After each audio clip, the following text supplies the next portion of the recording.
उन्हाळ्याच्या सुट्टीनंतर सर्वत्र शाळा सुरू झाल्या।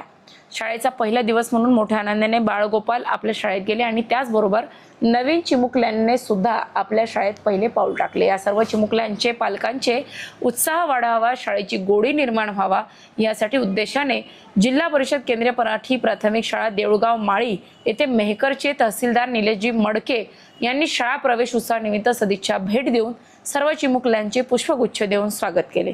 त्याचबरोबर विस्तार अधिकारी एस गवई यांनी सुद्धा विद्यार्थ्यांचे स्वागत केले।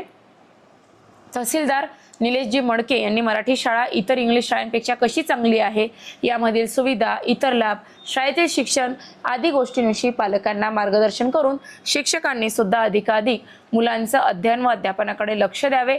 बुद्ध्यांक कमी असणाऱ्या विद्यार्थ्यांकडे आपण जास्त प्रकारे विविध कृतीद्वारे बुद्ध्यांक वाढवावा व इतर मुलांच्या बरोबरीत आणावे, शाळेव्यतिरिक्त त्याला अध्यापन करावे अशा प्रकारच्या सूचना सुद्धा शिक्षकांना त्यांनी यावेळी दिल्या। शालेय व्यवस्थापन समितीच्या अध्यक्षा सौ श्रद्धा मगर, उपाध्यक्ष संतोष बळी, माजी अध्यक्ष प्रशांत मगर, समस्त पालकवर्ग, माता भगिनी पवन गाभणे, संदीप सुरुशे, पत्रकार कैलास राऊत, शाळेचे समस्त शिक्षक शिक्षिका, शिक्षकेतर कर्मचारी उपस्थित होते।